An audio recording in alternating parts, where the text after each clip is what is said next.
Bismillahirrahmanirrahim. Assalamualaikum warahmatullahi wabarakatuh. Berjumpa kembali bersama Kifaya Astuti sebagai salah satu dosen pengampu mata kuliah pengantar statistik di Fakultas Ekonomi Universitas Borobudur, Jakarta. Baik, dalam minggu kedua ini akan kita bahas mengenai pokok bahasan yaitu yang disebut dengan dispersi. Apa itu dispersi? Pengertian dispersi atau penyimpangan.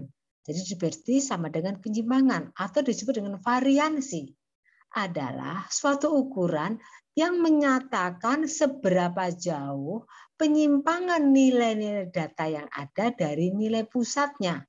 Nilai pusat minggu yang lalu yaitu mean, modus, median, dan seterusnya sampai persentil ya. Itu semuanya nilai pusat. Atau ukuran yang menyatakan seberapa banyak nilai data berbeda dengan nilai pusatnya. Jelas ya? Jadi artinya intinya penyimpangan dari nilai rata-rata, nilai pusatnya. Dari dispersi akan kita bahas ada beberapa macam-macam. Satu diantaranya jangkauan atau range. Range adalah suatu ukuran jarak di mana merupakan selisih nilai data tertinggi dengan nilai data terendah. Ada dua jangkauan, satu jangkauan tunggal. Jadi data setelah diurutkan, maka dengan simbol jangkauan adalah nilai data tertinggi dikurangi nilai data terendah. Kemudian jangkauan yang B itu berkaitan dengan kuartil, yaitu yang disebut pertama yaitu jangkauan antar kuartil dengan simbol JK dan jangkauan semi interkuartil dengan simbol GD. Jangkauan antar kuartil JK itu selisih antara kuartil ketiga dan kurang kuartil pertama. Sedangkan jangkauan semi kuartil GD itu rupanya setengah dari JK. Jadi kalau ada data, seperangkat data setelah diurutkan, kita cukup mencari Q3 dan Q1. Kemudian cari JK-nya. JK-nya itu nilai Q3 kurang Q1. Kemudian QD-nya jangkauan semi interkuartil setengah kali JK. Nah, contoh, tentukan jangkauan antar kuartil dan jangkauan semi interkuartil dari data berikut. Datanya unsurnya 2, 4, 4, 8, 10, 12, 4. Jadi ada 7 N-nya. Nah, kalau begitu untuk dibagi menjadi 4 bagian, di sini cukup mencari tadi teorinya cukup Q1 dan Q3 karena Q3, Q2 tidak dipakai. Maka rumusnya Q1, data urutan yang pertama dikalikan jumlah datanya 7 tambah 1 dibagi 4. Jadi 7 tambah 1 8, 8 kali 1 8 dibagi 4. Jadi urutan yang kedua merupakan nilai Q1. Jadi Q1 jumlah nilainya 4. Kemudian untuk menghitung Q3, data urutan yang ketiga kali jumlah data tambah dibagi 4. 7 tambah 1, 8, 8 dikalikan 3 dibagi 4. Ya, jadi ketemu data urutan yang ke-6. Jadi Q3 urutan ke-6 sama dengan 12. Jadi jika Q3 kurang Q1 dalam hal ini 12 kurang 4 sama dengan 8. Sehingga jangkauan semi antar kuartil ya setengah kali JK, setengah kali 8 sama dengan 4. Nah, dalam hal ini jangkauan antar kuartil JK dapat digunakan untuk menemukan adanya data pencilan. Apa itu data pencilan? Yaitu data yang disinyalir salah cacat atau salah ukur atau berasal dari kasus yang menyimpang. Karenanya perlu diteliti ulang, data pencilan adalah data yang kurang dari pagar dalam, kurang dari PD, dan lebih dari pagar luar PL.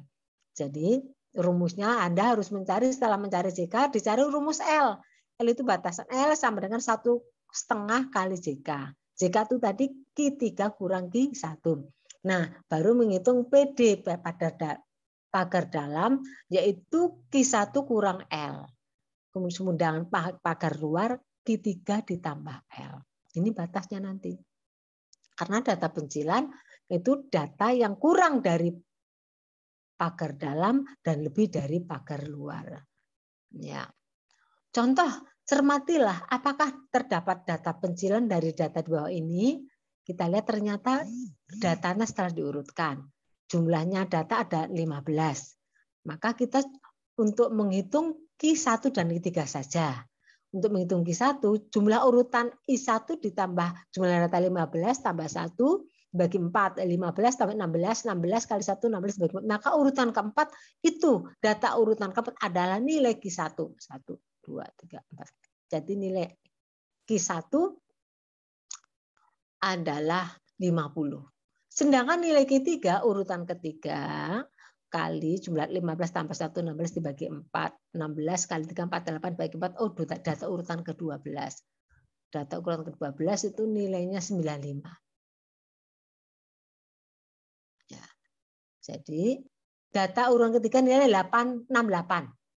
Jadi Q3 adalah 68. Sehingga bisa dicari JK. JK Q3 kurang Q1, 68 kurang 18. Maka L-nya 1,5 kali JK, 1,5 kali 18, 27. Nah, ini untuk bisa menghitung PD. PD adalah Q1 kurang L, di sini 50 kurang 27, 23 ini batasnya. Ini batas pagar dalam. Pagar luar, QL tambah L, 68, 9 ini pagar luar. Dari data yang ada, maka data yang melebihi angka 95 itu ada 97. Batas tertinggi harus 95. Batas terendah harus di sini 23. Oh, berarti ini data yang pencilan ada 2, 15, dan 9 itu harus dibuang. Baik. Itu mengenai jangkauan kuartil untuk mengetahui data pencilan atau data salah ukur. Kedua, dispersi atau penyimpangan dari nilai pusat. Yang kedua adalah deviasi rata-rata atau simbolnya SR. SR adalah jumlah harga mutlak dari selisih setiap nilai dengan nilai rata-rata hitungnya. Jadi sigma harga mutlak X min rata hitung dibagi N. Jadi harus mencari data, dicari rata-ratanya dulu. Kemudian setiap data itu kurang rata, setiap data kurang rata harga mutlak. Kalau positif jadi tetap, kalau negatif jadi dibagi N. Baik, tentukan deviasi rata-rata data sebagai berikut. 2, 3, 6, jadi N-nya 5, jumlah data 5. Maka kita hitung rata-ratanya dijumlahkan 30 bagi 6, rata-rata 6. Maka untuk menghitung SR, harga mutlak 6 kurang rata-ratanya 6, harga mutlak ya, ditambah 3 kurang 6, harga mutlak, ditambah 6 kurang 6, ditambah 8 kurang 6, ditambah 11 kurang 6, harga mutlak semuanya kalau negatif positif, dibagi jumlah data 5. Maka ketemu ini kalau sebenarnya 2 min tapi positif 4, harus negatif positif 4, 3, 0, 14 bagi 5. Maka sini simpang rata-rata ketemu 2,8.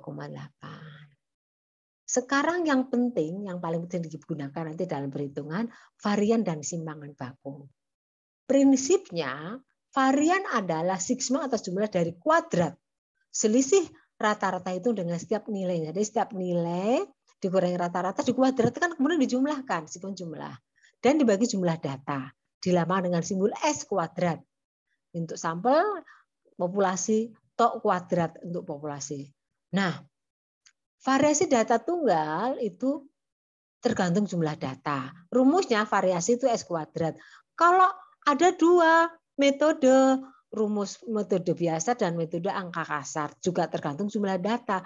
Kalau datanya besar, lebih besar dari 30, bisa menggunakan prinsip dari definisi varian. Varian prinsipnya yaitu jumlah dari selisih tiap data dikurangi rata-rata kemudian dikuadratkan dibagi N. Nah, ini untuk lebih besar data besar sesuai dengan definisi. Nah, untuk kurang sampel dari 30 ini pembaginya N kurang 1. Jadi sigma SI dikurangi rata dikuadratkan. Jadi sigma E kurang rata kuadrat jumlahkan dibagi rata jumlah data dikurang 1. Itu metode biasa. Kalau metode angka kasar variannya itu S kuadrat beda. Jadi dari masing-masing data dikuadratkan, kemudian dijumlah, kuadrat dijumlahkan, dibagi jumlah data. Dikurangi ini jumlah data, ini rata-rata kuadrat kan. Nah, ini untuk data lebih besar 30. Tapi kalau untuk kurang dari 10, ini N-nya dibagi pembagian N-1. Jadi jumlah XI kuadrat dibagi N-1 dikurang jumlah datanya itu jumlahkan dikuadratkan dibagi N kali N-1. Nah, itu rumus varian untuk dengan metode angka kasar. Tapi terserah Anda hasilnya sama. Kalau dengan metode biasa ya boleh, dengan angka kasar boleh. Kemudian simpangan baku. Kalau varian itu S kuadrat, S kecil kuadrat. Kalau simpangan baku, S kecil. Prinsipnya adalah akar dari varian. Simpangan baku sampel dilambangkan dengan S kecil. Simpangan baku polos dibandingkan dengan tok. Kalau yang tadi varian tok kuadrat ya, jadi akar. Karena nilai simpangan adalah akar dari varian. Juga makanya tergantung dari ada dua metode, mau dengan metode biasa atau dengan angka kasar, karena prinsipnya penarikan akar. Jadi dengan metode biasa tadi, maka simpangan baku untuk akar N jumlah datanya banyak, ini tinggal S akar jumlah X sigma X I min I kuadrat dikuadratkan, sigma, jadi X I min I dikuadratkan, dijumlahkan dibagi N, kemudian diakar. Jadi intinya nanti kalau udah menghitung variansi, simpangan baku tinggal diakar gitu aja. Kemudian untuk data lebih kecil, 30 itu rumusnya bedanya jadi akar dari sigma X I min rata-rata ini dikuadratkan, dijumlahkan dibagi N-1. Di akar. Nah, itu metode biasa. Sedangkan metode angka kasar tergantung jumlah datanya di sini akar dari perhitungan rumus angka metode dengan angka kasar prinsipnya di akar ya, sama-sama saja kalau betul ini juga di akar. Kemudian kita bahas yang materi simpangan baku gabungan. Simpangan gabungan itu apabila terdapat beberapa kelompok data akan dihitung simpangannya secara total. Ada 2 data kelompok data, masing-masing data ada variannya, ada simpangan bakunya. Nanti akan kita hitung gabungannya variannya bagaimana. Jadi simpangan baku gabungan dapat ditentukan dengan menarik akar dari variansi gabungan. Jadi kita harus mencari variansi gabungan. Simpangan baku gabungan akar dari variansi gabungan. Maka rumus variansi gabungan harus tahu rumusnya. Variansi gabungan yaitu jumlah dari setiap datanya masing-masing. Data pertama N-nya itu jumlahnya dikurangi 1 kali variansinya data pertama kuadrat. Kemudian data yang kedua, jumlah data yang kedua, tapi kurang 1 kali variansinya. Dibagi jumlah datanya masing-masing dari data, yaitu N1, N2, dikurangi nilai KK itu jumlah data, jumlah percobaannya. Kalau jumlah ada 2 kelompok ya kurang 2, kalau 5 ya 5. Jadi menggabungkan ada 5 data, maka K-nya 5. Masing-masing data mempunyai simpangan baku atau S. Untuk lebih jelasnya lagi kita ambil contoh soal. Tentukan nilai variansi gabungan dari 2 sampel. Jadi ada 2 data sebagai berikut. Sampel 1 jumlah datanya 150, variansinya 6,04. Sampel 2 jumlah datanya ada 40 dengan variansi yang data kedua 3,42. Maka kita harus mencari variansi gabungan, yaitu N1 kurang 1, satunya itu kuadratnya 6,4, ditambah data yang kedua 40 kurang 1, dikalikan variansinya 3,4, dibagi N1, N2 di sini ini 150 dikurangi 2. Maka hasilnya di sini 5.405,496 ini koma ya. 5, kalau titik berarti 5,496. Maka simpangan baku gabungan tinggal ditarik akarnya, yaitu akar dari 5,496 yaitu hasilnya 2,334. Demikian materi minggu kedua yang bisa Ibu sampaikan, mudah-mudahan bisa diambil pelajaran, Anda semua bisa mengulang-ulang, diputar-putar, mendengarkan materi penjelasan dari video dari Ibu, dan Anda bisa membaca pelan-pelan. Selamat belajar, belajar merdeka belajar. Saya tutup dengan wassalamualaikum warahmatullahi wabarakatuh. Terima kasih.